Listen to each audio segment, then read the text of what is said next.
Pera ang pumatay sa pagkatao nyo. Sigaw ni Wela, basang-basa sa ulan.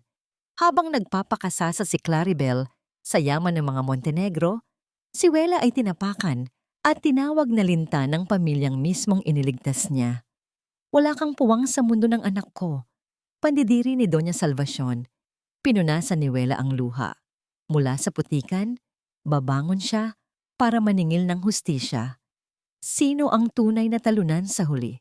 Bigyan niyo ng tseke ang babaeng yan. Bayad sa pagpupunas niya ng ihi ng anak ko.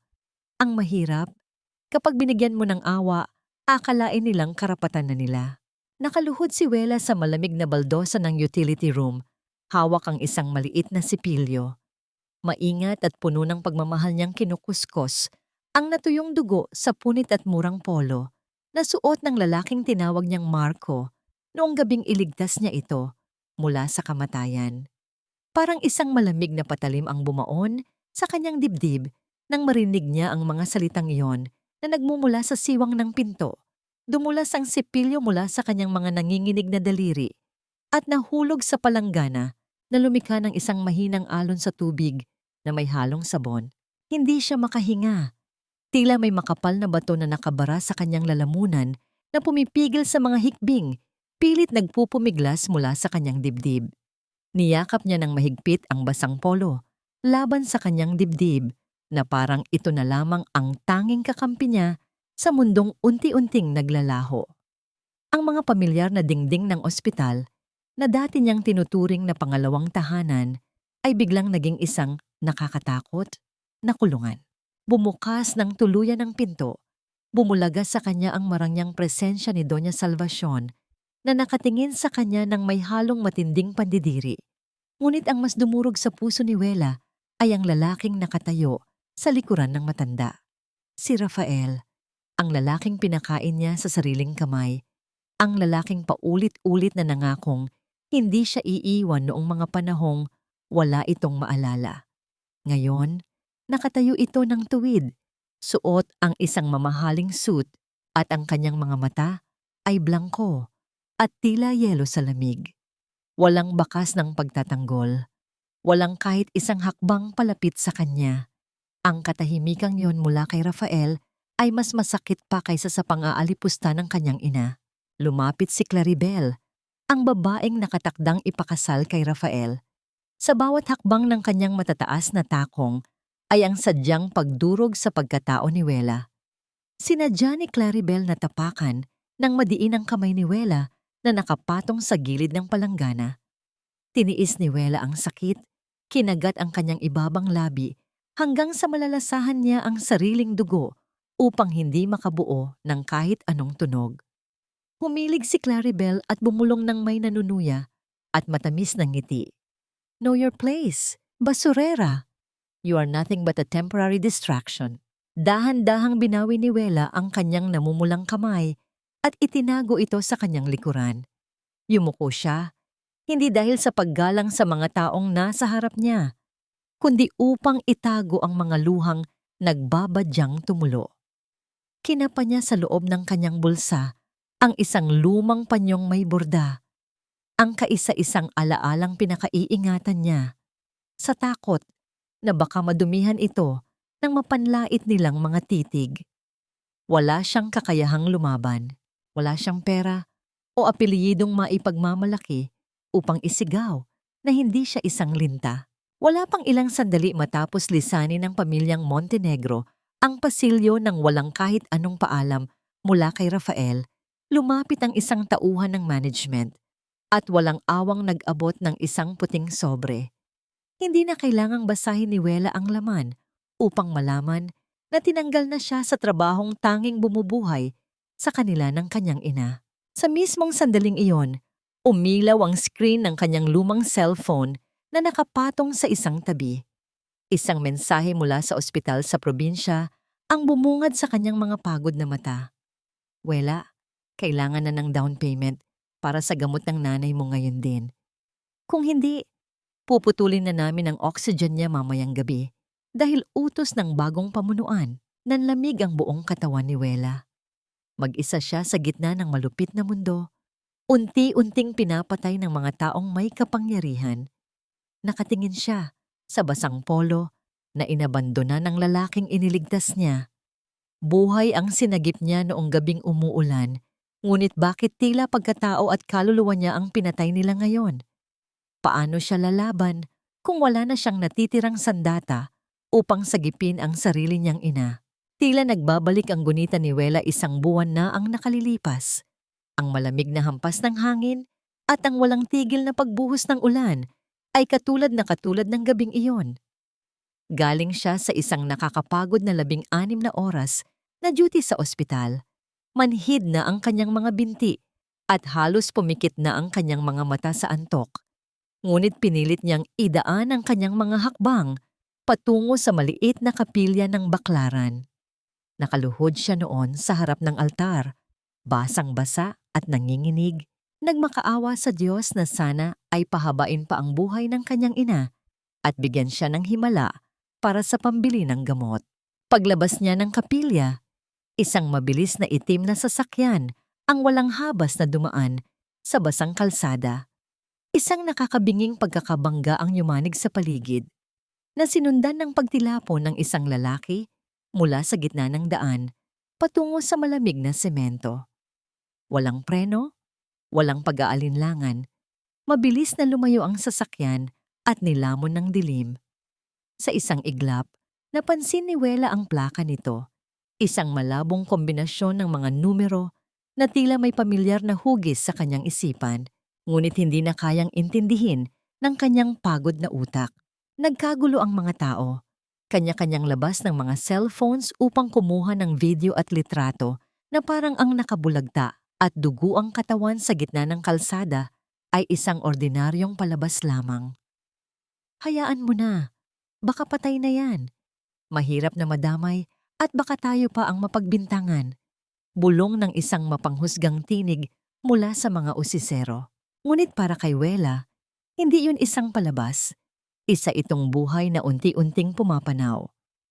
Binitiwan niya ang kanyang lumang bag, hindi inalintana ang mga nagkalat niyang gamit at ang putik na dumidikit sa kanyang uniforme. Tumakbo siya patungo sa lalaki at lumuhod sa tabi nito. Umaagos ang pulang dugo mula sa isang malalim na sugat sa noo ng estranghero, humahalo sa maruming tubig ulan sa kalsada.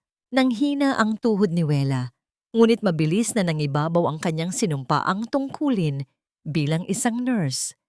Kinuha niya mula sa kanyang bulsa ang pinakaiingatan niyang panyo, ang kaisa-isang puting panyo na may burdang bulaklak na ginawa pa mismo ng kanyang ina. Walang pag-aalinlangan niyang idiniin iyon sa sugat ng lalaki upang pigilan ang pagdurugo. Hinayaang mabahira ng pulang mantsa ang malinis at mahalagang alaalang iyon. Tulungan niyo po ako. Kailangan niya ng ambulansya ngayon din. Parang awa niyo na. Sumigaw siya ng buong lakas, umaasang may isang pusong lalambot sa gitna ng mapanood na madla.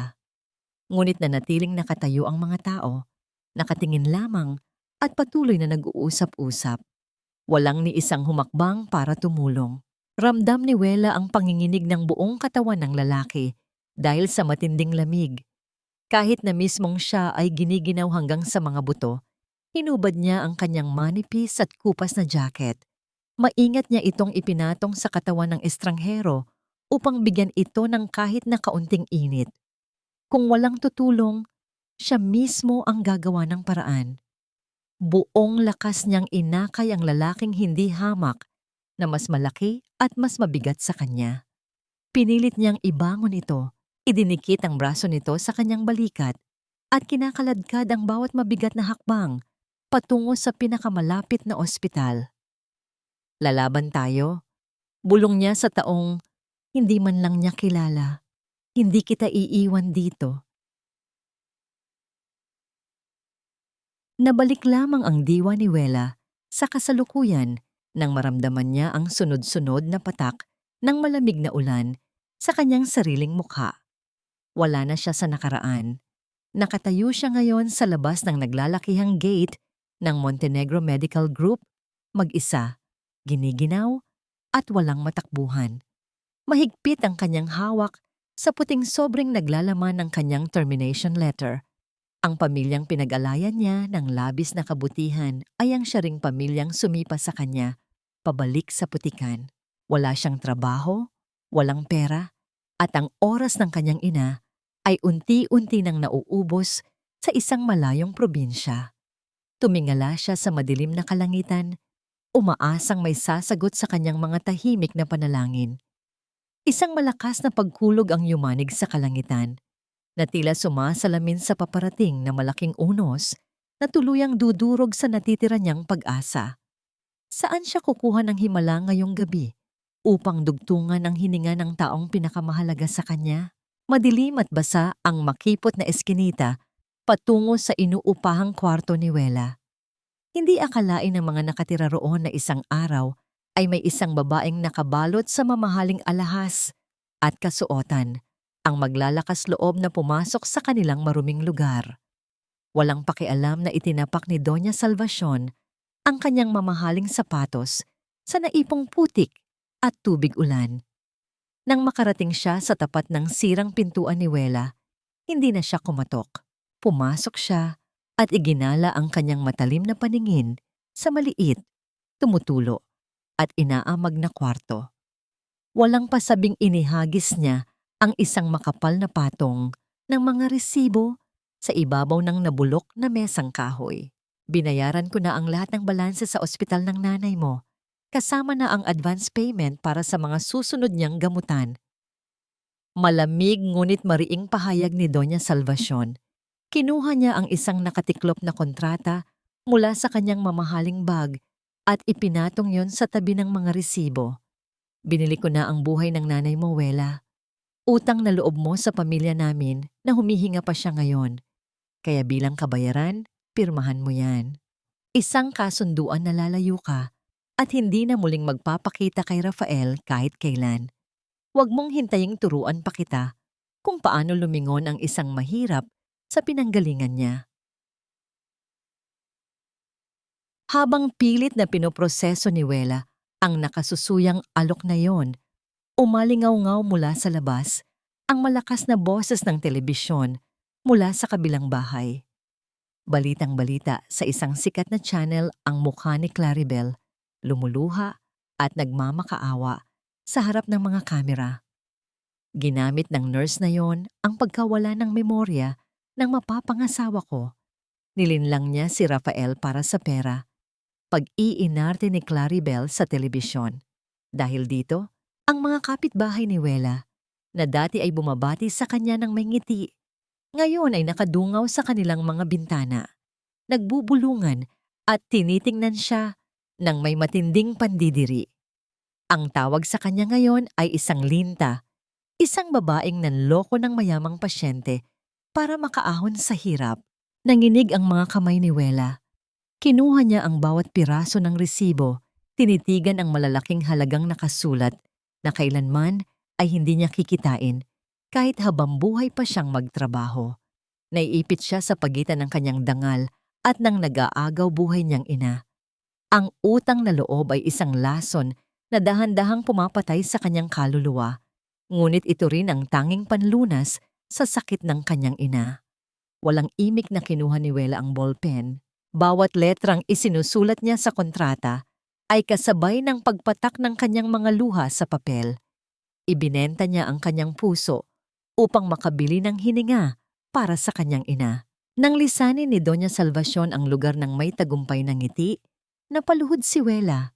Maya-maya pa, pinilit niyang tumayo at lumabas ng pinto upang sana ay huminga ng malinis na hangin. Ngunit sinalubong siya ng matatalim na titig at malulutong na parinig ng mga kapitbahay.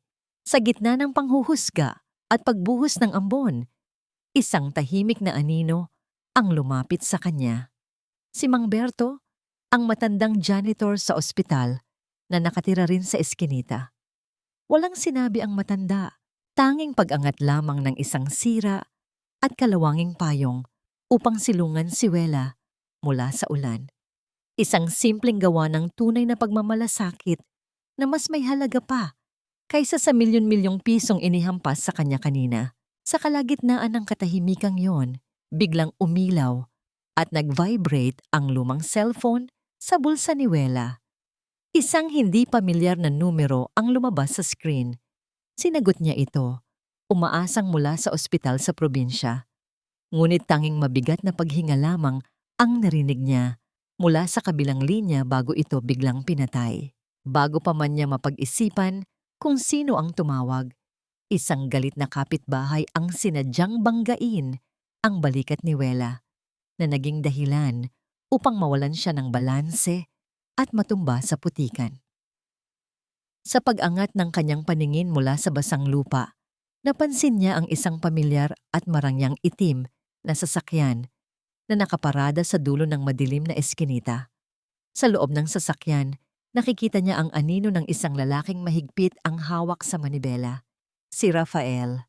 Nakikita nitong nasasaktan siya at pinagtutulakan sa putik. Ngunit hindi man lang bumukas ang pinto ng sasakyan. Walang taong bumaba para tulungan siya. Ang tanging nakadirekta sa kanya ay ang nakakabulag na liwanag mula sa mga ilaw ng sasakyan na walang awang sumisinag sa kanyang luhaang mukha. Sa loob ng tahimik at malamig na itim na sasakyan, nakaupo si Rafael. Mahigpit ang pagkakakuyom ng kanyang mga kamao sa manibela hanggang sa pumuti ang kanyang mga buko. Bawat paghinga niya ay tila may kasamang bubog na sumusugat sa kanyang lalamunan.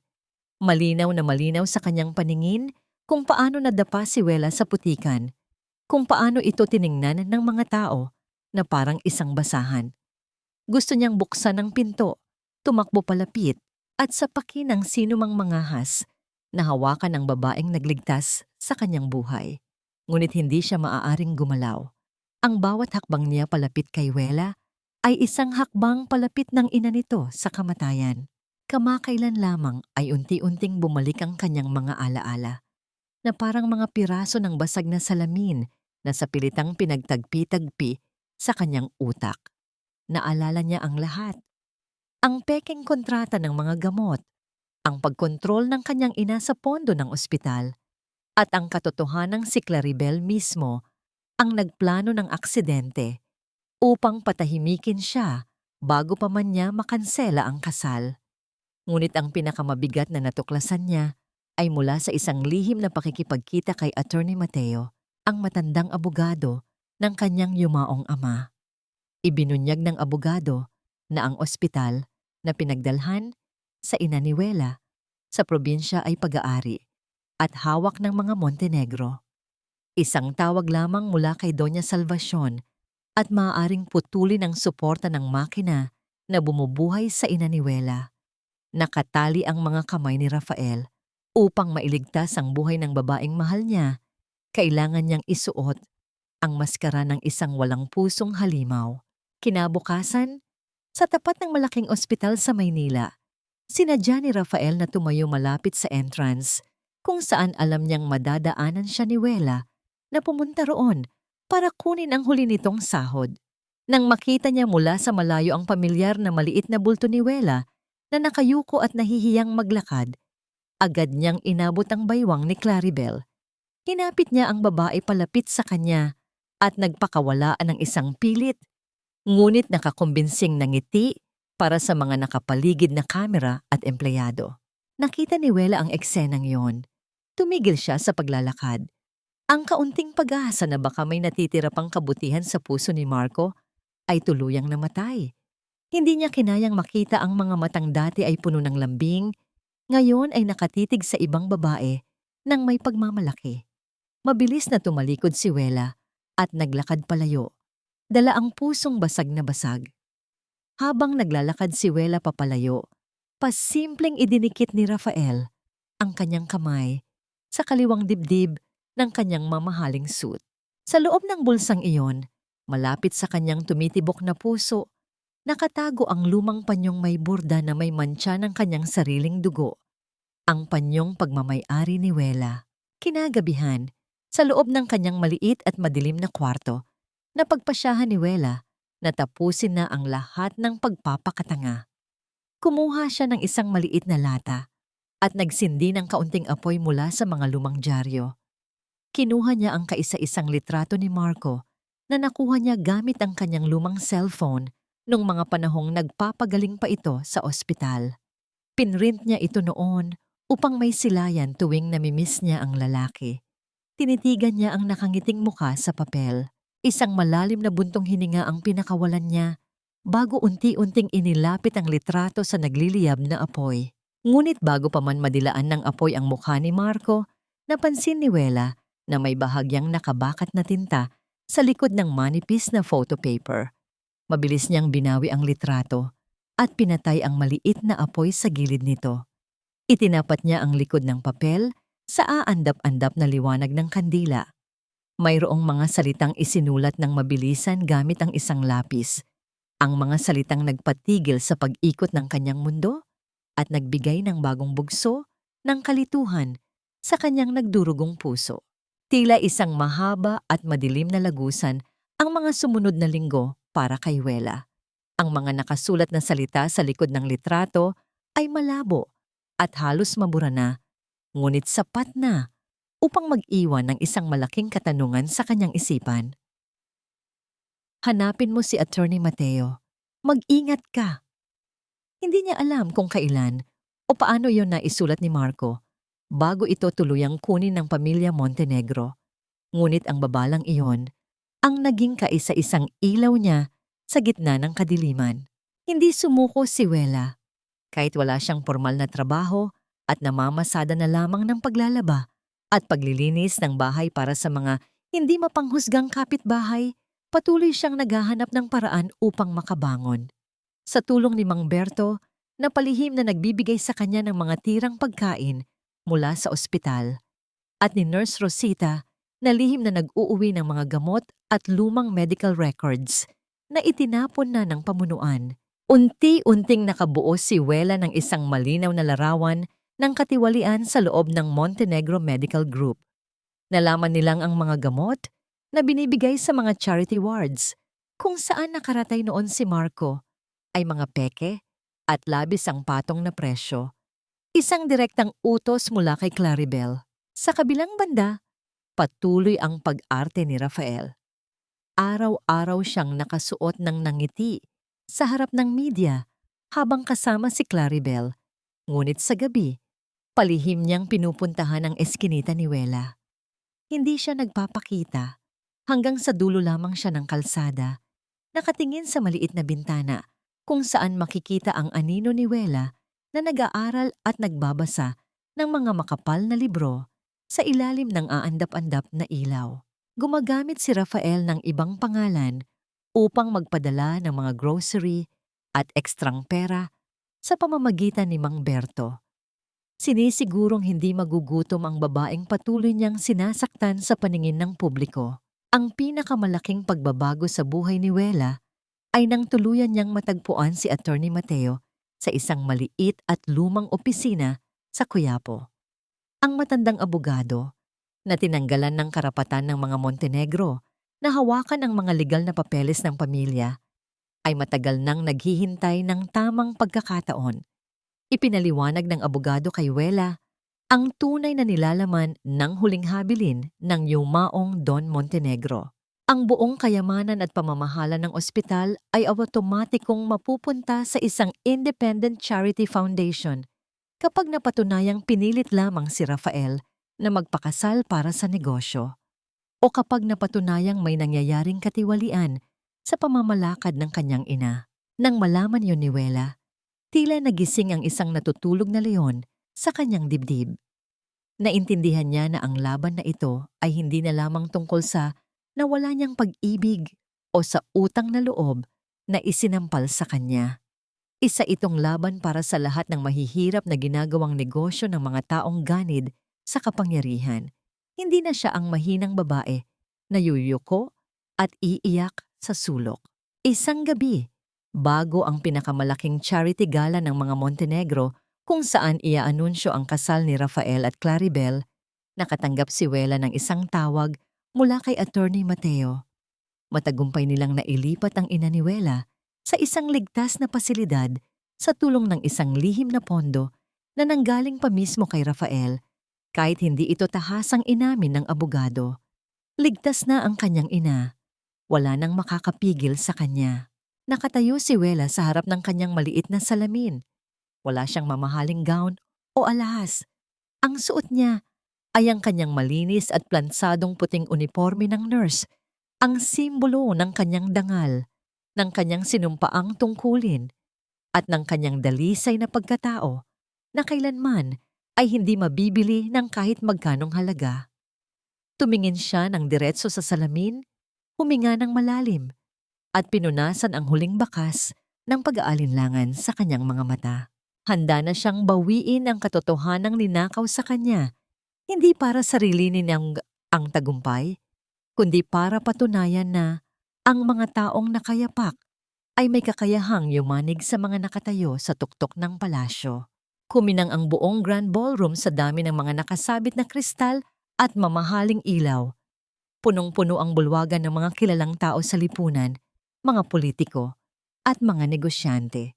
Nakatayo sa gitna ng entablado si Doña Salvacion, suot ang isang kumikinang na gown na nagkakahalaga ng milyon-milyon, habang taas noong itinataas ang kanyang baso ng alak. Sa tabi niya ay si Claribel na nakakapit ng mahigpit sa braso ni Rafael, handa nang i-anunsyo sa buong mundo ang kanilang nalalapit na kasal at ang tuluyang pagsasanib ng kanilang mga naglalakihang negosyo. Ito na sana ang pinakamatamis na tagumpay para sa mga taong sanay na tapakan ang mga nasa ibaba. Ngunit ang kasayahang iyon ay biglang nahinto nang bumukas ng maluwang ang malalaking pintuan ng ballroom. Walang ingay na pumasok si Wela, ngunit ang kanyang presensya ay tila isang malakas na hangin na nagpatahimik sa buong paligid.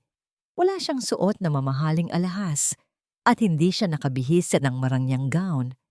Suot niya ang kanyang malinis at plansadong puting uniforme ng nurse. Ang bawat hakbang niya palapit sa entablado ay puno ng dignidad, isang tahimik na pagre-rebelde laban sa mga taong pilit na dumurog sa kanyang pagkatao. Nanginig sa galit ang mga labi ni Claribel nang makita siya. Binitiwan nito ang braso ni Rafael at humakbang paharap, itinuro si Wela sa harap ng maraming tao. "Security! Bakit ninyo pinalapasok ang babaeng ito? Palabasin niyo ang basurerang iyan. Isa siyang magnanakaw at manloloko na pilit sumisira sa pamilya namin." Matinis na sigaw ni Claribel. Hindi na alintana ang kanyang pilit na pagiging pino sa harap ng media. Dalawang malalaking gwardiya ang mabilis na lumapit upang hawakan si Wela sa magkabilang braso. Ngunit bago pa man nila tuluyang makaladkad ang dalaga palabas, isang pamilyar at malalim na boses ang yumanig sa buong bulwagan. "Huwag ninyong subukang hawakan ang babaeng yan." Lahat ng mata ay napatingin kay Rafael. Dahan-dahan niyang ibinaba ang kanyang baso ng alak sa kalapit na mesa.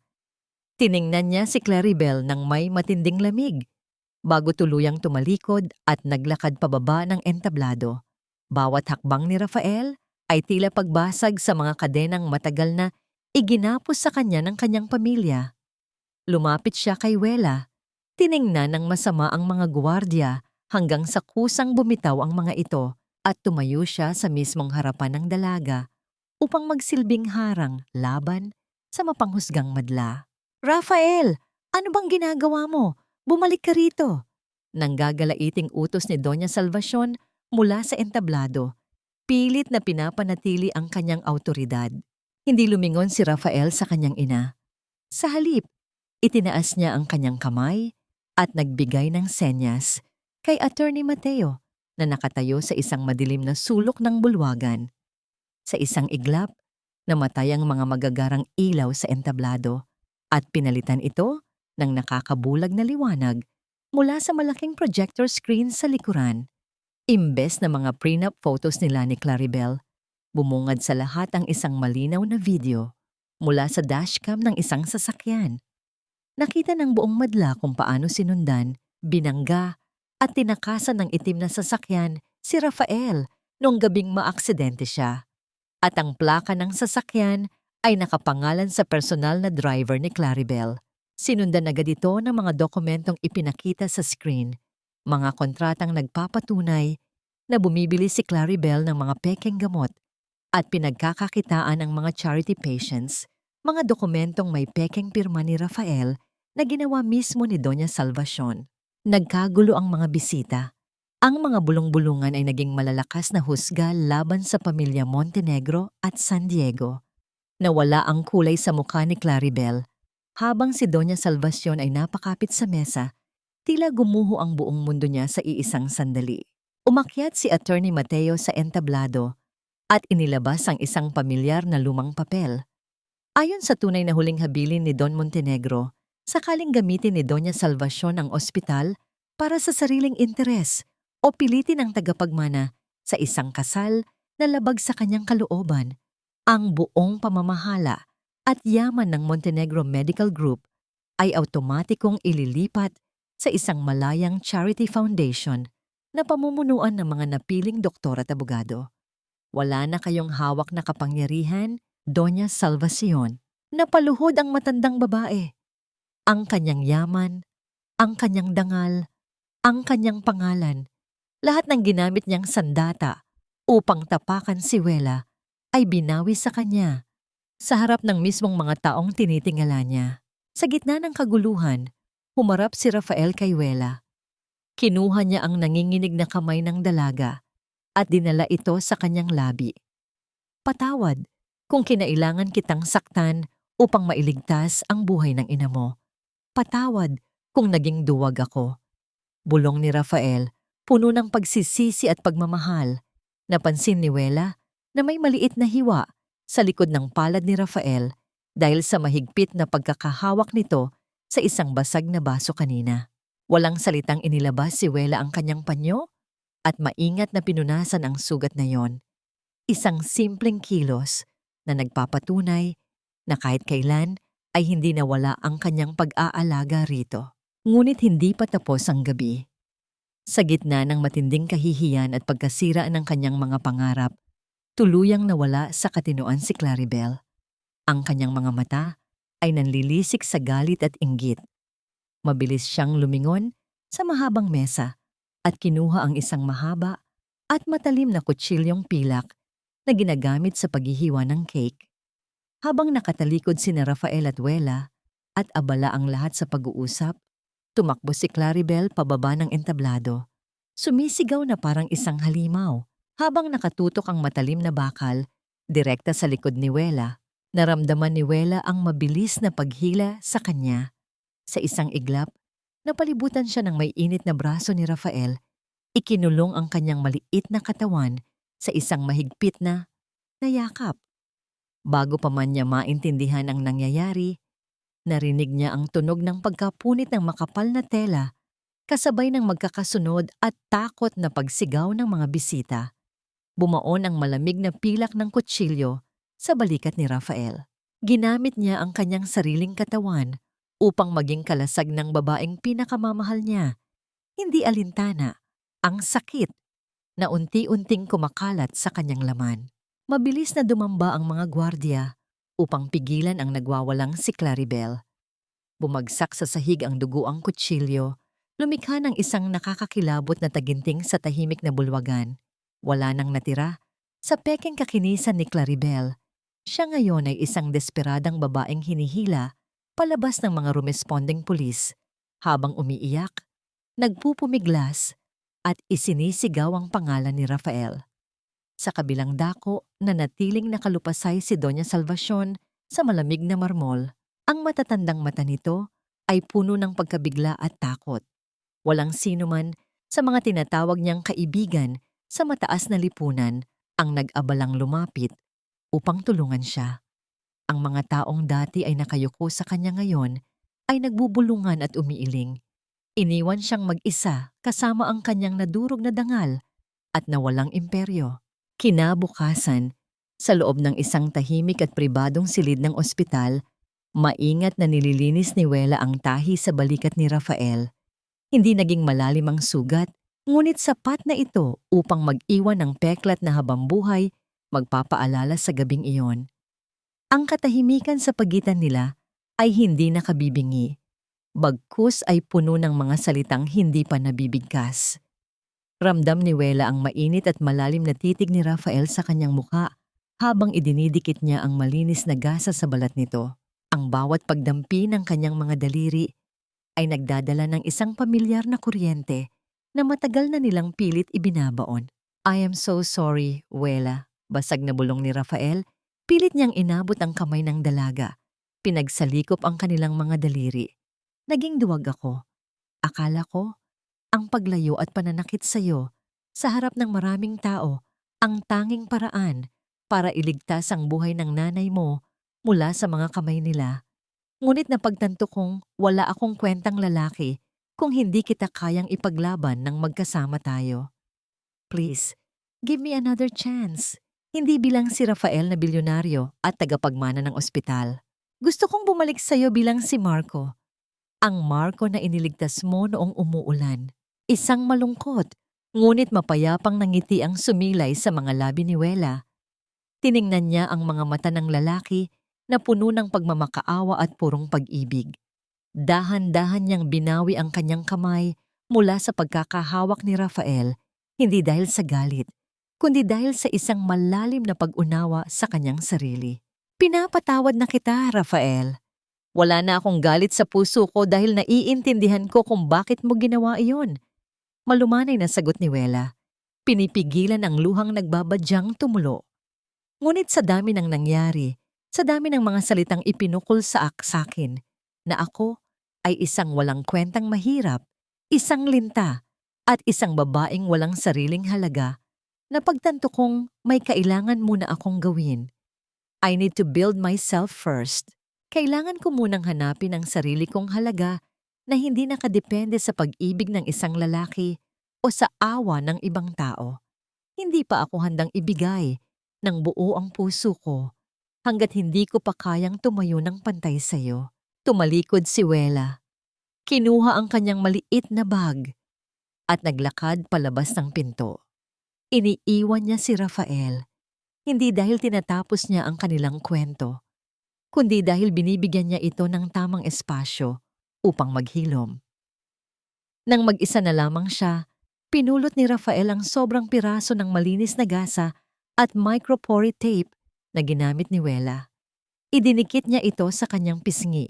Ipinipikit ang kanyang mga mata habang dinarama ang natitirang amoy ng sabon at pag-aaruga ng kaisa-isang babaeng minahal niya. Maghihintay siya. Kahit abutin pa ng ilang taon, maghihintay siya hanggang sa maging handa na itong muling hawakan ang kanyang kamay. Lumipas ang 6 na buwan. Dinala ng panahon ang mga alaalang puno ng sakit palayo sa magulong syudad. Sa isang malayo at tahimik na probinsya sa probinsya, tinatangay ng sariwang hangin ang amoy ng mga halamang gamot at namumulaklak na kalachuchi, nagbabadya ng isang bagong umaga. Maaliwalas ang kalangitan sa isang maliit, ngunit malinis na komunidad sa probinsya. Wala na ang nakasusulasok na usok ng Maynila.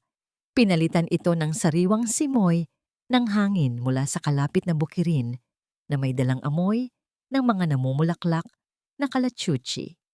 Nakatayo ang isang bagong tayong klinika na may nakasulat na Don Montenegro Free Medical Clinic. Sa loob nito, abala ang mga tao, ngunit walang bakas ng tensyon o takot. Ang bawat pasyenteng pumapasok, kahit walang pambayad, ay tinatanggap ng may mainit na ngiti at pantay na pag-aasikaso. Sa gitna ng klinika, naglalakad si Wela. Iba na ang kanyang tindig ngayon. Hindi na siya ang yukuulong estudyante na laging natatakot mawalan ng trabaho.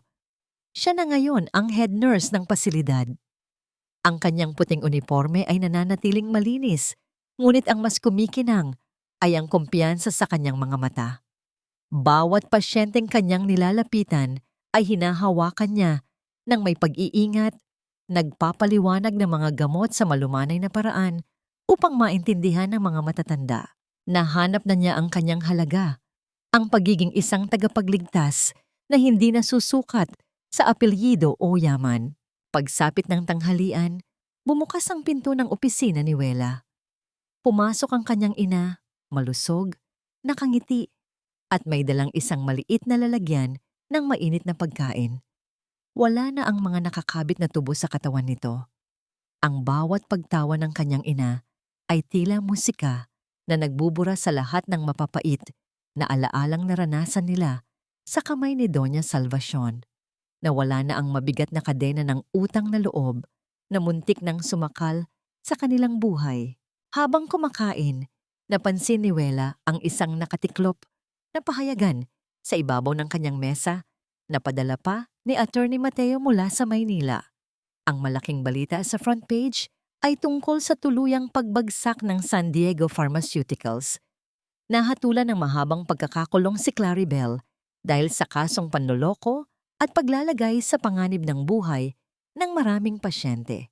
Samantala, nasa isang maliit na kahon naman ang balita tungkol kay Doña Salvacion. Ang matandang babaeng dating nagahari sa mataas na lipunan ay idineklarang walang kakayahang pamahalaan ang kanyang sariling ari-arian. Nakatira na lamang ito ngayon sa isang pasilidad para sa mga may demensya. Inabandona ng mga taong dati ay sumasamba sa kanyang yaman. Walang naramdamang tuwa o pagdiriwang si Wela sa sinapit ng mga taong nanakit sa kanya. Isinara niya ang pahayagan at huminga ng malalim. Pinatawad na niya ang mga ito hindi para sa kanila, kundi para palayain ang kanyang sariling puso. Ang tunay na hustisya ay hindi ang makita silang nagdurusa, kundi ang makitang patuloy siyang nabubuhay ng masaya at may dangal. Nang mag-isa na lamang muli si Wela sa kanyang opisina, dahan-dahan niyang binuksan ang pinakamababang drawer ng kanyang mesa. Kinuha niya ang isang maliit na kahoy na kahon. Sa loob nito ay ang lumang panyo na may burda at bahagyang mantsa ng dugo at ang nag-iisang litrato ni Marco. 6 na buwan na ang lumipas. Sa tuwing nakikita niya ang mga ito, hindi na sakit ang nararamdaman niya, kundi isang tahimik na pangungulila. Namimiss niya ang lalaking nagturo sa kanya kung paano magmahal, ngunit alam niyang tama ang naging desisyon niyang lumayo upang bigyan ng oras ang kanilang mga sugat na maghilom. Ang tahimik niyang pag-iisip ay nagambala nang kumatok ang isang nakababatang nurse sa pintuan. Head Nurse Wela, nandito na raw po ang bagong volunteer doctor na ipinadala ng foundation mula sa Maynila. Hinihintay po kayo sa lobby para sa orientation. Mabilis na itinago ni Wela ang kahon, inayos ang kanyang uniforme, at naglakad palabas ng opisina. Habang papalapit siya sa lobby, napansin niya ang isang matangkad na bulto ng lalaki na nakatalikod. Nakasuot ito ng isang simpleng asul na polo shirt at pantalon. Walang bakas ng kahit anong mamahaling kagamitan, ngunit ang tindig nito ay labis na pamilyar na nagpatigil sa pagtibok ng puso ni Wela. Lumingon ang lalaki, ang maaliwalas na mukha ni Rafael ang sumalubong kay Wela. Ngunit wala na ang malamig at matapang na aura ng isang bilyonaryong tagapagmana ni ang mamahaling suit na nagsisilbing baluti nito laban sa mundo. Ang mga mata nito ngayon ay puno ng init, lambing, at pananabik na tila ba matagal nitong inipon. Sa ilalim ng bukas na kwelyo ng kanyang polo, bahagyang nakasilip ang peklat sa kanyang balikat, ang patunay ng kanyang sakripisyo noong gabing iligtas niya si Wela. Magandang umaga, Head Nurse! Malambing ngunit magalang na bati ni Rafael. Ang kanyang boses ay nagdala ng pamilyar na panginginig sa puso ni Wela. Ako nga pala si Dr. Marco, ang bagong volunteer doctor ninyo. Sana ay may puwang pa ako sa klinika mo. Napatigil si Wela. Pilit niyang pinakalma ang mabilis na pagtibok ng kanyang puso. Isang matamis at dalisay na ngiti ang unti-unting sumilay sa kanyang mga labi. Hindi si Dr. Rafael Montenegro ang nasa harap niya, kundi ang lalaking minahal niya sa loob ng isang maliit at madilim na kwarto ng ospital, si Marco. Maraming salamat sa pagpunta, Dr. Marco. Sagot ni Wela. Pilit na pinapanatili ang profesional na tono, kahit na nag-uumapaw na ang kaligayahan sa kanyang dibdib. Kailangan ng mga tao rito ang isang magaling na doktor. Sa buong maghapon, palihim na inobserbahan ni Wela ang binata habang abala ito sa panggagamot. Nakita niya kung paano walang pag-aalinlangang lumuhod si Rafael sa maalikabok na sahig upang suriin ang sugat sa paa ng isang batang anak ng magsasaka. Nakita niya kung paano ito makipag-usap sa mga matatandang pasyenteng walang kakayahang magbayad. Tinatrato ang mga ito ng may buong paggalang at pasensya. Napatunayan ni Wela na hindi lamang mga salita ang binitawan ni Rafael. Totoong tinalikuran nito ang marangyang buhay, ang kapangyarihan, at ang maling pamamalakad ng kanyang pamilya upang hanapin ang tunay na kahulugan ng kanyang propesyon. Pagsapit ng takip silim, nang makauwi na ang lahat ng pasyente at tuluyan ng binalot ng tahimik na gabi ang probinsya, lumabas si Wela upang isara ang klinika. Doon niya nakita si Rafael, nakatayo sa ilalim ng liwanag ng poste ng ilaw, tahimik na naghihintay sa kanya. Ang simoy ng hangin ay nagdala ng pamilyar na amoy ng lalaki, isang halimuyak na nagbibigay ng matinding kapanatagan sa kanyang kaluluwa. Humakbang si Rafael palapit, ngunit huminto sa tamang distansya bilang tanda ng kanyang patuloy na paggalang sa espasyo ng dalaga. Dahan-dahan nitong kinuha mula sa kanyang bulsa ang isang malinis at plansadong bagay. Ang lumang panyo ni Wela na may burda, ang panyong ginamit nito upang punasan ang sugat niya, ang parehong panyong pinili nitong itago at ingatan sa loob ng mahabang panahon. Araw-araw ko itong dala, Wela. Mahinang simula ni Rafael, ang mga mata ay nakatitig ng diretso sa kaluluwa ng dalaga. Sabi mo noon, kailangan mo muna hanapin ang sarili mong halaga bago mo muling ibigay ang puso mo. Masaya akong makita kung gaano kakakinang na ngayon. Ikaw ang pinakamagaling, pinakamatapang at pinakamagandang babaeng nakilala ko. Kaya sana, kung buo ka na, pwede ko bang hingi ng permiso mo na ako naman ang mag-alaga sa'yo? Hindi na napigilan ni Wela ang pagtulo ng kanyang mga luha, ngunit sa pagkakataong ito, hindi na ito luhang galing sa pighati at pangaapi, kundi mga luha ng wagas na kaligayahan. Nahanap na niya ang kanyang sarili, napatunayan na niya na kaya niyang tumayo nang walang inaasahang sinuman. At ngayon, handa na siyang buksan muli ang kanyang puso. Humakbang si Wela palapit kay Rafael. Sa halip na kunin ang panyo, dahan-dahan niyang inabot ang kamay ng binata. Pinagsalikop niya ang kanilang mga daliri, hinayaang magtagpo ang kanilang mga palad. Walang pag-aalinlangan at puno ng init. Isang malalim na paghinga ang pinakawala ni Rafael, tila isang taong matagal na nalunod na muling nakatagpo ng hangin. Hinila niya ng bahagya si Wela, sapat lamang upang maramdaman ang init ng isa't isa at marahang idinikit ang kanyang noo sa noo ng dalaga. Pumikit sila pareho. Dinarama ang tahimik na pag-ikot ng mundo sa kanilang paligid. Wala nang lihim, wala nang utang na loob, wala nang hadlang na yaman o estado sa buhay. Tanging dalawang pusong dumaan sa matinding bagyo, naghilom at ngayon ay handa ng maglayag ng magkasama. Lumipas ang 3 taon. Ang maliit na klinika na itinayo mula sa pondo ng yumaong Don Montenegro ay lumago at naging isang ganap na paggamutan para sa mga mahihirap. Wala nang mga pasyenteng itinataboy dahil walang pambayad at wala nang mga pekeng gamot na ibinibigay upang pagkakitaan ang mga walang laban. Ang bawat sulok ng ospital ay puno ng pag-asa. Patunay na ang kabutihan ay palaging mananaig laban sa kasakiman. Sa loob ng operating room, magkatabing nagtatrabaho sina Rafael at Wela. Isang maselang operasyon ang matagumpay nilang natapos para sa isang matandang magsasaka na walang kakayahang magpagamot sa Maynila. Ang kanilang galaw ay puno ng pagkakaintindihan, hindi na lamang bilang isang doktor at isang head nurse, kundi bilang mag-asawa. Nang tanggalin ni Rafael ang kanyang surgical mask, isang matamis at pagod na ngiti ang ibinigay niya kay Wela na sinuklian naman ng dalaga ng isang banayad na pagpupunas ng pawis sa noo ng kanyang asawa. Wala nang mga salitang kailangan. Ang kanilang mga mata ang nag-uusap at nagpapasalamat sa isa't isa. Pagsapit ng hapon, nagpahinga sila sa isang kahoy na upuan sa ilalim ng malaking puno ng kalachuchi sa likod ng paggamutan. Nakasandal ang ulo ni Wela sa matipunong balikat ni Rafael, habang ang braso ng lalaki ay mahigpit ngunit malambing na nakapulupot sa kanyang baywang. Pinaglalaroan ni Rafael ang simpleng gintong singsing sa daliri ni Wela. Isang singsing na hindi kasing halaga ng mga brilyanteng matatagpuan sa mataas na lipunan, ngunit may katumbas na pangako ng walang hanggang pagmamahal at katapatan.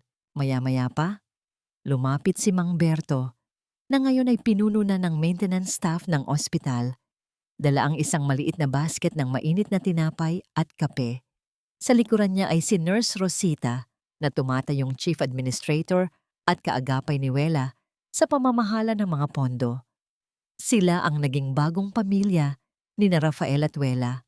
Isang pamilyang hindi pinagbuklod ng dugo o yaman, kundi ng iisang layunin na tumulong sa kapwa at mag-aruga sa mga taong madalas kalimutan ng lipunan. Nang maiwan muli ang mag-asawa, marang hinalikan ni Rafael ang tuktok ng ulo ni Wela. Ang amoy ng hangin ay may dalang kapayapaan na matagal nilang ipinaglaban. Minsan, naiisip ko pa rin ang gabing iyon. Mahinang wika ni Rafael. Ang kanyang boses ay may halong lalim ng pagninilay. Noong nakahiga ako sa malamig at basang kalsada, inakala kong yun na ang katapusan ko. Inabandona ako ng sarili kong pamilya. Ngunit dumating ka. Ibinigay mo ang sarili mong damit, ang sarili mong panyo, at ang sarili mong lakas upang buhatin ang isang estranghero. Kung hindi ka huminto nung gabing yon, Wela, wala na ako. Inangat ni Wela ang kanyang paningin at sinalubong ang mga mata ng kanyang asawa. Nakita niya ang lalaking tinalikuran ng buong mundo upang piliin ang tama. Ang lalaking natutong magpakumbaba at magmahal ng totoo. Hinawakan niya ang pisngi ni Rafael.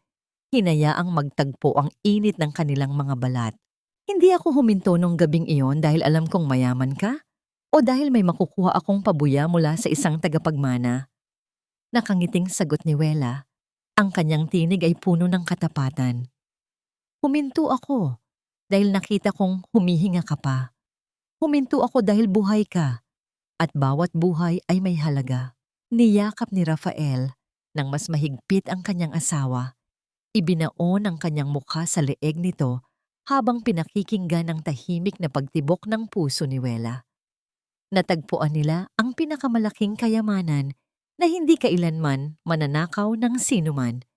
Ang isang pag-ibig na nagpapagaling, nagpapabuti, at nagbibigay ng liwanag kahit sa pinakamadilim na yugto ng buhay. Tahimik ang pasilyo ng isang pampublikong pasilidad para sa mga matatanda sa labas ng Maynila. Amoy ng lumang kahoy at murang sabon ang sumalubong kina Rafael at Wela habang naglalakad sila patungo sa dulo ng pasilidad. Walang mga mamahaling painting sa dingding at walang mga katulong na nakauniforme. Ito na ngayon ang mundo ng dating makapangyarihang si Doña Salvacion. Nang makarating sila sa maliit na silid, nakita nila ang matandang babae na nakaupo sa isang lumang wheelchair at nakaharap sa bintana.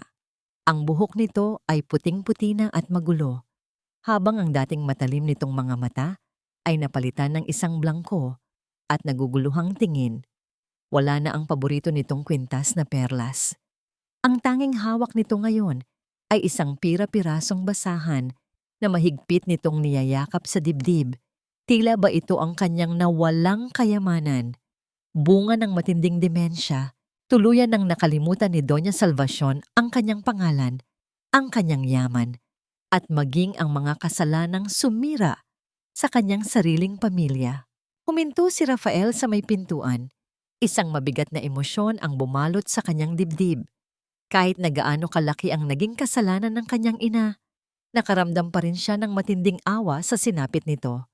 Naramdaman niya ang mainit at malambot na kamay ni Wela na humaplos sa kanyang likuran, nagbibigay ng tahimik na lakas at pag-unawa. Walang pag-aalinlangang humakbang si Wela palapit sa matanda. Dala niya ang isang makapal at malambot na kumot. Maingat niya itong ipinatong sa nanginginig na balikat ni Doña Salvacion upang protektahan ito mula sa lamig ng hangin. Dahan-dahang nag-angat ng tingin ang matanda. Tinitigan nito si Wela ng matagal. Walang bakas ng pagkilala sa mga mata nito, walang galit at walang pandidiri. Sa halip, isang inosente at pagod na ngiti ang sumilay sa mga labi ng dating donya. Inabot ng matanda ang nanginginig nitong kamay at hinawakan ng braso ni Wela. "Salamat anak, napakabuti mo." Basag at mahinang bulong ni Doña Salvacion, mga salitang kailanman ay hindi inasahan ni Wela na maririnig niya mula rito. Isang mainit na luha ang tumulo mula sa mga mata ni Wela. Tinugon niya ang hawak ng matanda at marahang pinisil ito. Sa sandaling iyon, tuluyan ng gumuho ang huling pader ng sakit sa kanyang puso. Ang sukdulang paghihiganti pala ay hindi ang makitang nagdurusa ang mga taong nanakit sa'yo, kundi ang magkaroon ng kakayahang magbigay ng awa sa mga taong kailanman ay hindi naging maawain sa'yo. Lumapit si Rafael, lumuhod sa harap ng kanyang ina at hinalikan ang nanginginig nitong kamay. Nagpaalam sila nang may dalang magaan na kalooban. Iniwan nila ang nakaraan sa silid na yon kasama ng pagpapatawad. Nang makalabas sila ng pasilidad, sinalubong sila ng mainit at maaliwalas na sikat ng araw. Huminga ng malalim si Rafael, tila isang taong tuluyang nakalaya mula sa isang mahabang pagkabilanggo. Niyakap niya si Wela mula sa likuran. Idinikit ang kanyang baba sa balikat ng asawa habang pinagmamasdan nila ang mga ulap na unti-unting naglalaho sa kalangitan. "Salamat, Wela. Salamat dahil tinuruan mo akong magpatawad." Malambing na bulong ni Rafael, puno ng pagsamba ang kanyang tinig. Humarap si Wela sa kanyang asawa. Isang matamis na ngiti ang gumuhit sa kanyang mga labi habang dahan-dahan niyang kinuha ang kamay ni Rafael. Ibinaba niya ang malaking palad nito at maingat na ipinatong yon sa kanyang sinapupunan. Napakunot ang noo ni Rafael, ngunit nang mapagtanto niya ang ibig sabihin ng asawa, nanlaki ang kanyang mga mata. Tiningnan niya si Wela, pilit na hinahanap ang kumpirmasyon, at nang tumango ang dalaga, nang may nangingilid na luha ng tuwa. Hindi na napigilan ni Rafael ang kanyang emosyon. Binuhat niya si Wela at pinaikot ng marahan, habang ang kanyang mukha ay naliligo sa mga luha ng matinding kaligayahan. Wala nang sumpa ang pamilya Montenegro. Ang batang uusbong sa sinapupunan ni Wela ay hindi na lalakad sa landas ng kasakiman at pagmamataas. Lalaki ito na napapalibutan ng pag-ibig, kabutihan, at ng aral na ang tunay na halaga ng tao ay hindi nasusukat sa laman ng kanyang pitaka, kundi sa laki ng kanyang puso. Isang linggo matapos ang pagbisita nila kay Doña Salvacion, tila na puno ng masayang musika ang bawat sulok ng bahay ni Wela at Rafael dahil sa balitang magkakaroon na sila ng anak. Ngunit ang kapayapaang inaasam nila ay muling nabulabog isang umaga nang sunod-sunod na pumarada ang tatlong itim at malalaking sasakyan sa mismong tapat ng Don Montenegro Free Medical Clinic. Mula sa mga sasakyan, bumaba ang ilang lalaking nakasuot ng maiitim na suit sa pangunguna ni Mr. Lorenzo, ang pinakamatandang miyembro ng Board of Directors ng Montenegro Medical Group at dating matalik na kaibigan ni Doña Salvacion. Wala itong dalang sakit na pisikal, ngunit ang presensya nito ay nagdala ng mabigat at nakapapapasong aura ng kasakiman. Nang pumasok si Mr. Lorenzo sa klinika, agad nitong pinandirihan ang mga pasyenteng nakapila. Pilit na hinarang ni Mang Berto at Nurse Rosita ang mga lalaki. Ngunit mabilis na lumabas si Rafael mula sa kanyang opisina, kasunod si Wela, upang harapin ang mga hindi inaasahang bisita. "Ano ang kailangan ninyo rito, Mr. Lorenzo?" Malamig at matigas na tanong ni Rafael.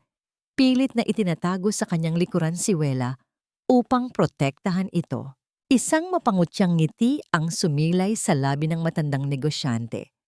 Inilabas nito mula sa kanyang mamahaling briefcase ang isang makapal na folder at malakas na ibinagsak iyon sa ibabaw ng reception desk.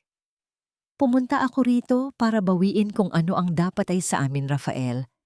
Alam namin na nagpunta kayo sa pasilidad ng iyong ina.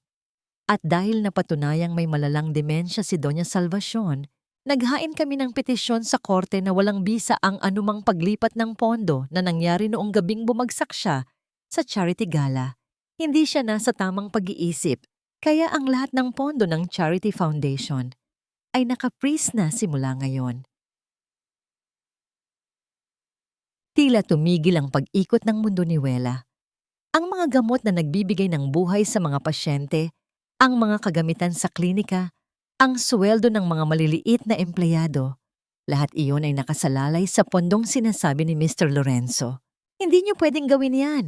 Maraming mamatay na pasyente kung puputulin ninyo ang supply ng gamot dito. Nanginginig ang boses, ngunit matapang na sagot ni Wela. Humakbang siya paharap. Hindi alintana ang kanyang pagbubuntis.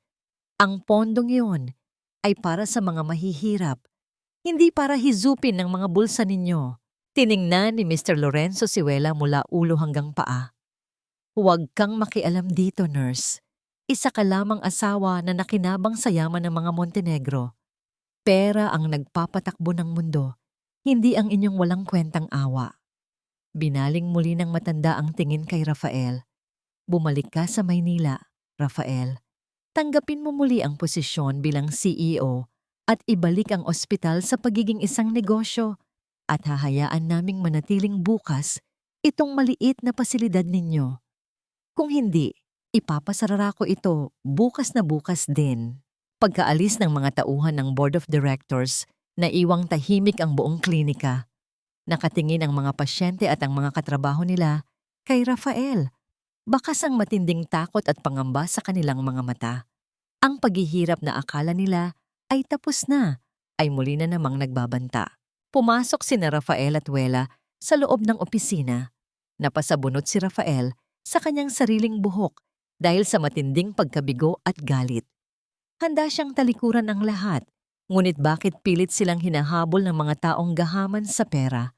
Kung babalik siya sa Maynila bilang CEO, mangangahulugan iyon na yuyuko siyang muli sa sistema ng katiwalian na matagal na nilang kinalaban. Ngunit kung hindi siya susunod, libo-libong mahihirap na pasyente ang mawawalan ng pag-asa. Lumapit si Wela. Ipinatong niya ang kanyang mainit na palad sa balikat ni Rafael. Dahan-dahang hinaplos ang asawa upang pakalmahin ito. Hindi siya umiyak at hindi siya nagpakita ng takot.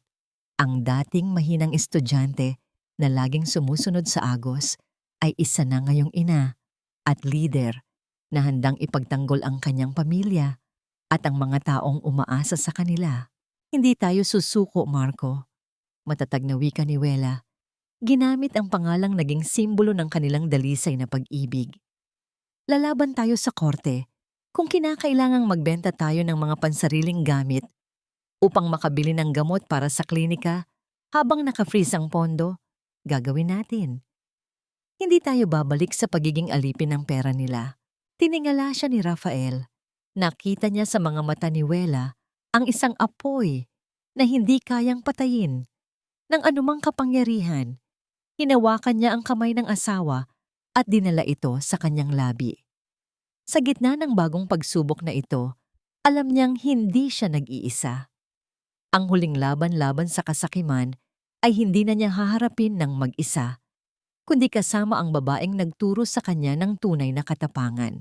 Mabilis na naubos ang natitirang supply ng gamot at kagamitan sa Don Montenegro Free Medical Clinic matapos ma-freeze ang pondo ng foundation. Sa loob ng maliit na bodega, tahimik na nagbibilang si Wela ng mga natitirang kahon ng paracetamol at mga bendahe. Ramdam niya ang pangangawit ng kanyang likuran at ang bigat ng kanyang sinapupunan, ngunit hindi siya nagreklamo. Bawat tableta ay mahalaga para sa mga taong walang ibang matakbuhan. Pumasok si Rafael sa bodega. Ang kanyang mga mata ay may bakas ng puyat at labis na pag-aalala. Tahimik siyang lumapit sa kanyang asawa, inabot ang kanyang paborito at huling mamahaling relo, ang kaisa-isang gamit na natira mula sa kanyang buhay bilang isang bilyonaryo.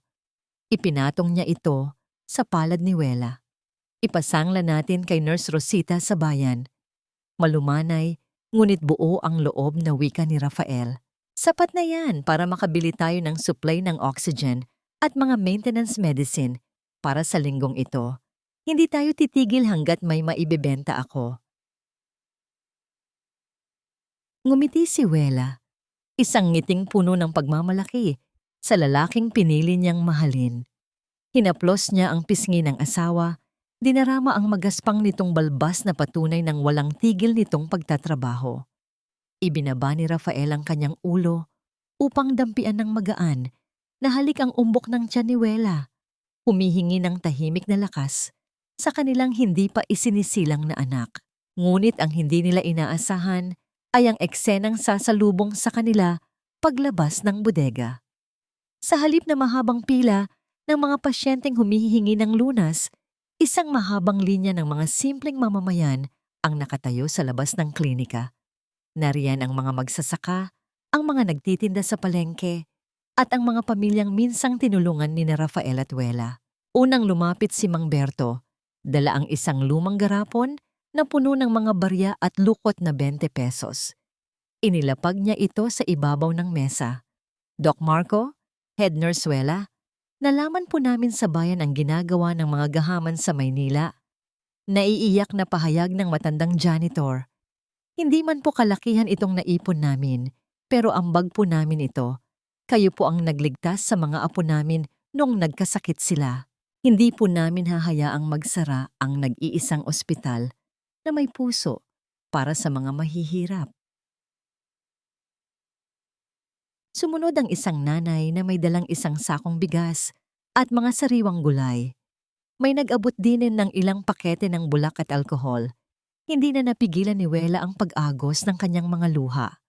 Dati, inakala niyang ang pera lamang ang kayang magpatakbo ng mundo. Ngunit sa sandaling iyon, nakita niya ang tunay na kapangyarihan ng mga taong nagkakaisa. Ang utang na loob na ibinabalik sa kanila ngayon ay hindi sa pilitan at hindi nakakasakal, kundi nagmumula sa purong pagmamahal. Habang nagaganap ang madamdaming eksenang yon, isang maalikabok na sasakyan ang pumarada sa harap. Bumaba mula rito si Attorney Mateo, pawisan at halatang nagmamadali. May hawak itong isang makapal na brown envelope. May laban tayo, Rafael. Bungad ng matandang abogado, halos kapusin ng hininga. Hinalungkat ko ang mga lumang dokumento ng Montenegro Medical Group bago pa man tayo palayasin. Ang petisyon ni Mr. Lorenzo laban sa iyong ina ay isang panakipbutas lamang. May nakita akong mga bank transfers na nagpapatunay na lihim siyang nagpupuslit ng pondo ng ospital patungo sa kanyang mga personal na kumpanya.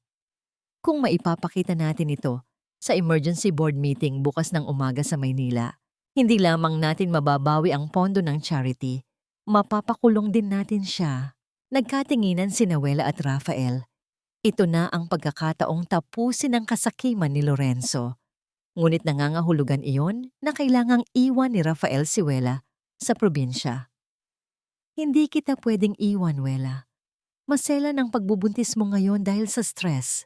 Nag-aalangang wika ni Rafael, hinawakan ng mahigpit ang magkabilang balikat ng asawa.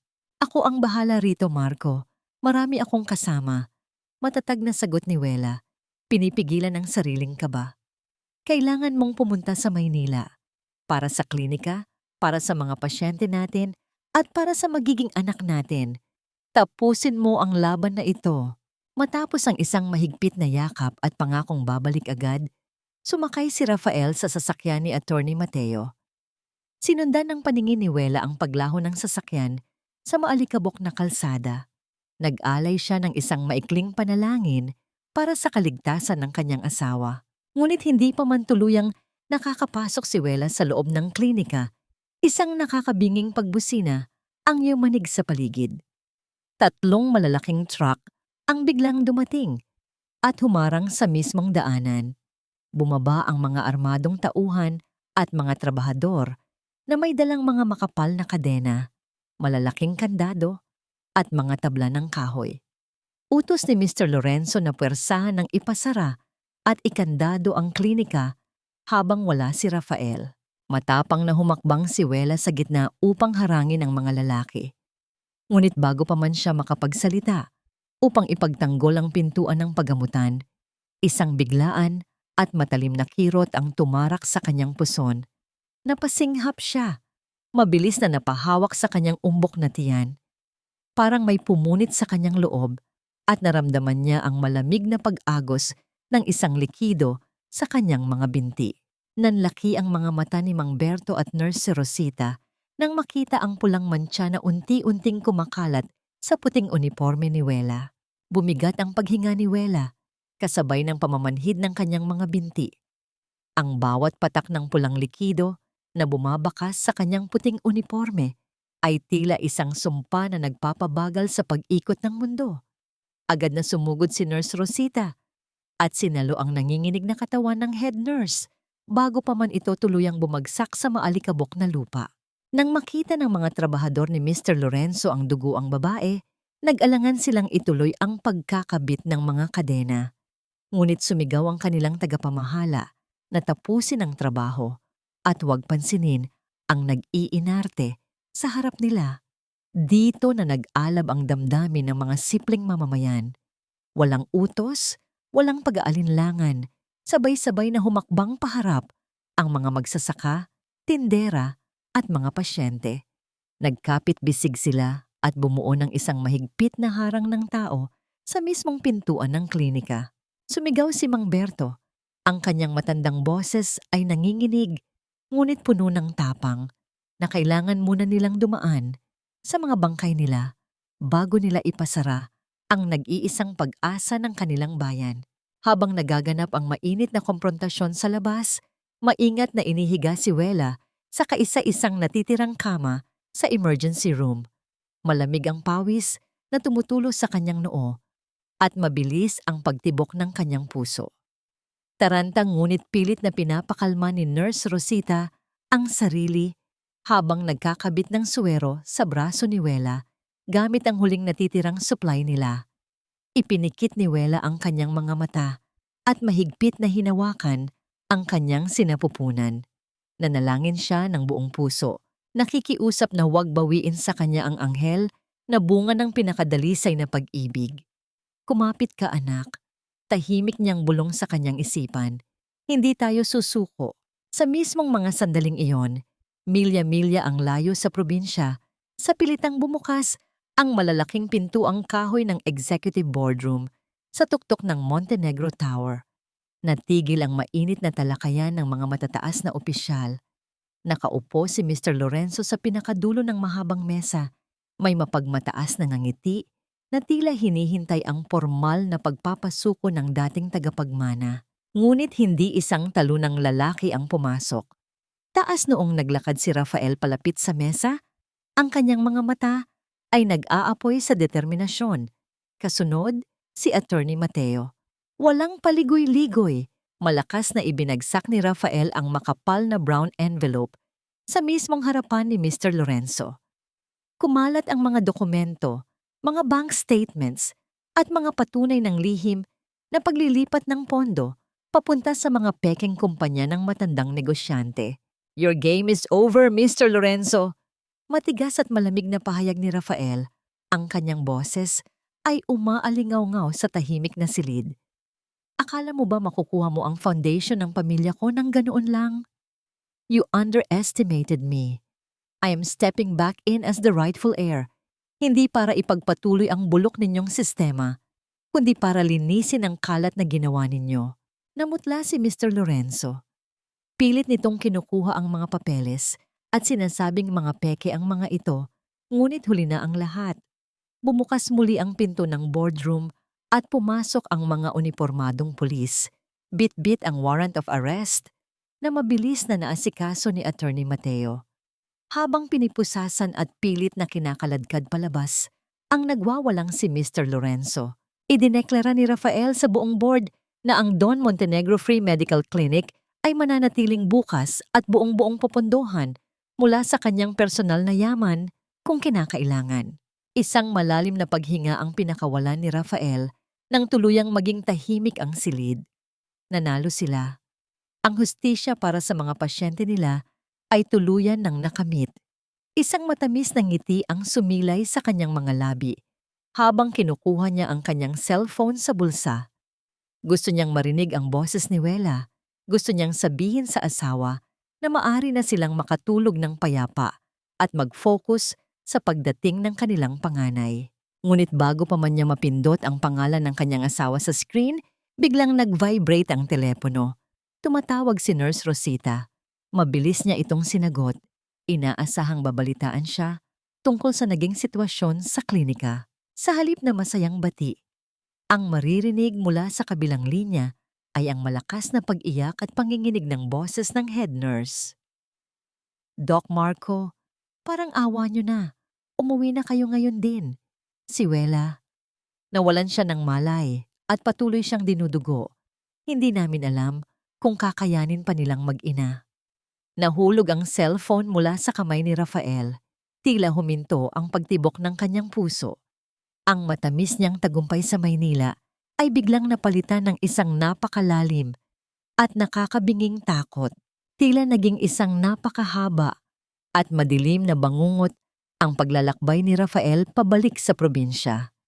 Ang bawat pag-arangkada ng kanyang sasakyan ay sinasabayan ng mabilis at masakit na pagtibok ng kanyang puso. Wala na siyang pakialam sa tagumpay na naiwan niya sa Maynila.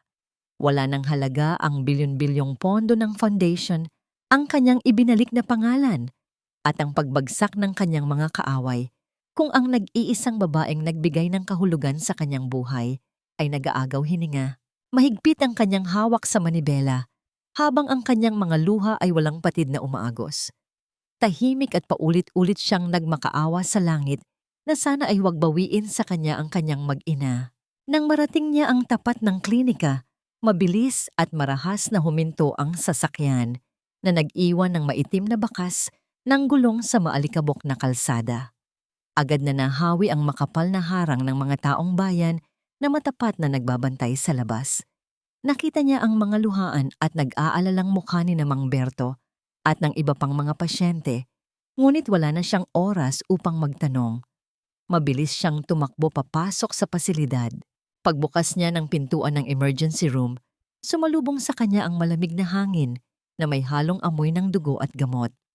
Nanlamig ang buong pagkatao ni Rafael nang makita niya si Wela na nakahiga sa maliit na kama, maputlang maputla, at halos hindi na gumagalaw.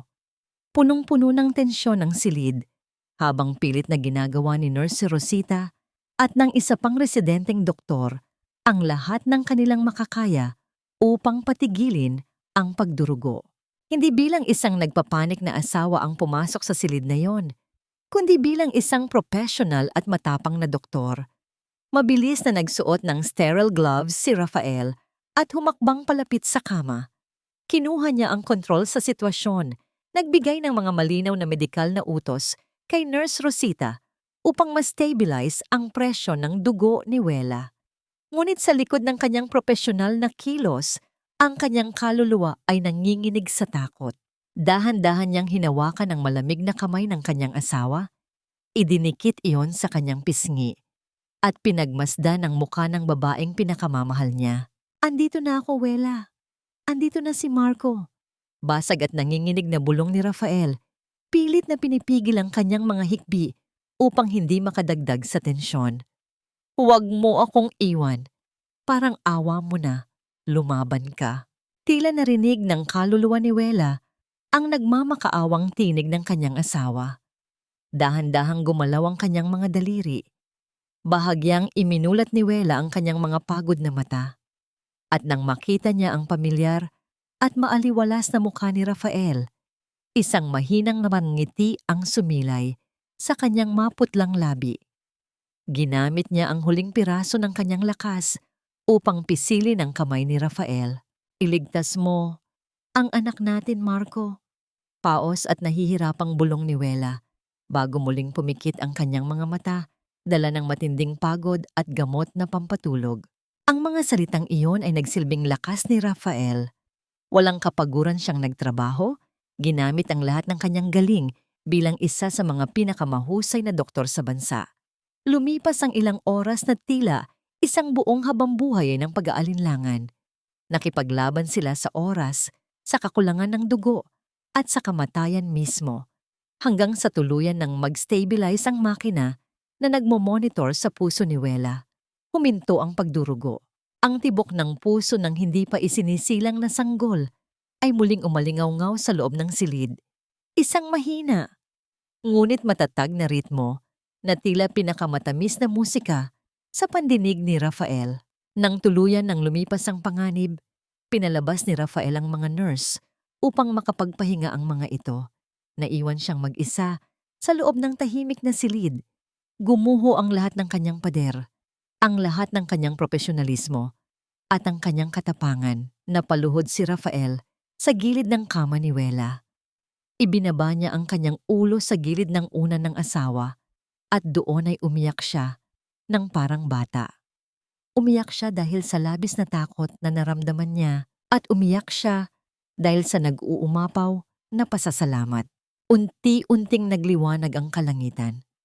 Ang mga unang sinag ng araw ay dahan-dahang pumasok sa bintana, nagdadala ng bagong pag-asa at init sa malamig na silid. Naramdaman ni Rafael ang isang malambot na kamay na marahang humahaplos sa kanyang magulong buhok. Mabilis niyang inangat ang kanyang paningin. Gising na si Wela. Maputla pa rin, ngunit malinaw na ang kanyang mga mata at may bakas na ng buhay ang kanyang mukha. "Bakit ka umiiyak, Doc Marco?" Malamig na biro ni Wela, ang kanyang boses ay mahina, ngunit puno ng pagmamahal. Mabilis na tumayo si Rafael at maingat na niyakap ang kanyang asawa. Tila ba isa itong babasaging kristal na natatakot siyang mabasag. Ibinigay niya ang mga halik sa noo, sa mga mata, at sa mga labi ni Wela. Hindi inalintana ang sariling mga luha na bumabasa sa kanilang mga mukha. "Ligtas na kayo. Ligtas na ang anak natin," bulong ni Rafael habang mahigpit na nakadikit ang kanyang noo sa noo ni Wela. "Tapos na ang gulo. Sa atin na uli ang klinika. Wala nang mananakit sa atin." Ipinatong ni Wela ang kanyang kamay sa ibabaw ng kamay ni Rafael na nakapatong sa kanyang tiyan. Ang bagyo ay tuluyan ng lumipas. Sa labas ng klinika, narinig nila ang mahihinang boses ng mga taong bayan na masayang nagbabalita sa isa't isa tungkol sa pagkaligtas ng mag-ina at sa pananatiling bukas ng kanilang paggamutan. Nakasandal si Wela sa dibdib ni Rafael, ramdam ang mabilis ngunit payapang pagtibok ng puso nito. Sa wakas, ang mahaba at malupit na laban ay nagbunga rin ng pinakamatamis at pinakamatibay na pundasyon para sa kanilang pamilya. Lumipas ang 5 taon. Ang hangin sa probinsya ay nanatiling sariwa at payapa, nagdadala ng halimuyak ng mga namumulaklak na kalachuchi. Ang dating maliit na klinika na pinaglaban ni Wela at Rafael ay isa na ngayong ganap at malaking ospital, ang bagong Don Montenegro Medical Center para sa mga mahihirap. Wala itong matataas at malamig na pader, kundi mga bukas na pasilyo kung saan malayang nakakapasok ang mga magsasaka, mangingisda, at mga ordinaryong tao nang hindi natatakot sa babayaran. Nakatayo si Wela sa balkonahe ng kanyang opisina, pinagmamasdan ang ginintuang paglubog ng araw. Nahanap na ba niya ang tunay na kapayapaan? Isang napakatamis na oo. Ang kapayapaang ito ay hindi nabili ng anumang halagang salapi. Ito ay nagmula sa kanyang kakayahang tumayo sa sariling mga paa, sa mga taong araw-araw nilang natutulungan, at sa katotohanang nabali na niya ang sumpa ng mapang-abusong utang na loob. Napatawad na ba niya ang mga taong minsang nagtangkang sumira sa kanya? Sa kalaliman ng kanyang puso, wala nang natirang puwang para sa galit. 1 taon na ang nakalipas nang mabalitaan nila ang tahimik na pagpanaw ni Doña Salvacion sa loob ng pasilidad. Walang malaking burol, walang mga pekeng kaibigan mula sa mataas na lipunan. Tanging sina Rafael at Wela lamang ang nag-asikaso at nag-alay ng dasal para sa kaluluwa ng matanda. Pinatawad niya ang pamilyang ito, hindi dahil nakalimutan niya ang sakit, kundi dahil pinili niyang huwag ipamana ang galit sa kanyang sariling anak. Si Claribel at ang mga dating sakim na miyembro ng board ay patuloy na binabayaran ang kanilang mga kasalanan sa likod ng rehas, isang malinaw na paalala na ang hustisya ay palaging maniningil sa tamang panahon. Naputol ang kanyang tahimik na pag-iisip nang maramdaman niya ang maliliit na braso na yumakap sa kanyang mga binti. Pagyukoy niya, bumungad ang masayang mukha ng kanilang 4 na taong gulang na anak na si Marco. Dahan-dahan niya itong binuhat at niyakap ng mahigpit. Napangiti siya habang pinagmamasdan ng bata at ginantihan ng isang halik sa noo ang masaya nitong pagtawa. Mula sa pintuan, naglakad papalapit si Rafael. Nakasuot pa rin ito ng kanyang simpleng puting coat, mukhang pagod mula sa maghapong panggagamot. Ngunit ang mga mata nito ay kumikinang sa nag-uumapaw na pag-ibig nang makita ang kanyang mag-ina. Yumakap si Rafael mula sa likuran ni Wela. Ikinulong silang mag-ina sa kanyang matipunong mga braso at ipinatong ang kanyang baba sa balikat ng asawa. Tapos na ang shift ko. Pwede na ba nating iuwi ang head nurse namin? Malambing na bulong ni Rafael. Ang boses nito ay nagdala ng pamilyar na kuryente at kilig sa puso ni Wela na parang unang araw pa lamang ng kanilang pagmamahalan. Sumandal si Wela sa dibdib ng kanyang asawa. Pinagmasdan niya ang kanilang anak na nakaturo sa papalubog na araw. Sa sandaling iyon, malinaw niyang nakita ang pinakamahalagang aral na iniwan ng kanilang mahaba at masakit na paglalakbay. Tinuruan sila ng tadhana na ang halaga ng isang tao ay kailanman hindi masusukat sa nipis o kapal ng kanyang pitaka o sa bigat ng kanyang apelyido. Ang tunay na kayamanan ay matatagpuan sa kabutihan ng puso, sa pagpili na huminto at tulungan ang isang taong duguan sa gitna ng daan, kahit ikaw mismo ay walang-wala. At sa pag-ibig, ipinakita nila na hindi ito isang limos mula sa makapangyarihan pababa sa mahina. Ang tunay na pag-ibig ay natatagpuan kapag ang dalawang tao ay handang bumaba mula sa kanilang matataas na palasyo at umahon mula sa kanilang putikan upang maghawak kamay sa iisang pantay na lupa. Kung hindi ka tumigil noong gabing iyon sa gitna ng ulan, mahinang wika ni Rafael, binabalikan ang alaalang nagbago sa kanilang buhay. Hinarap ni Wela ang kanyang asawa, tiningnan ito sa mga mata ng may buong katapatan at pagmamahal. Hindi ako tumigil dahil mayaman ka, Rafael. Tumigil ako dahil humihinga ka, dahil buhay ka. Hinalikan ni Rafael ang noo ni Wela, isang tahimik at banal na pangako ng walang hanggang proteksyon. Sa ilalim ng nag-aagaw na liwanag at dilim, nakatayo ang isang pamilyang binuo hindi ng salapi at kapangyarihan, kundi ng sakripisyo, pagpapatawad at pag-ibig na nagbibigay ng buhay. Ang kwento ni Wela ay isang paalala na ang mga taong nananatiling mabuti sa gitna ng kalupitan ng mundo ay palaging makakatagpo ng kanilang sariling himala at ang katotohanan ay palaging may paraan upang yakapin ang mga pusong dalisay.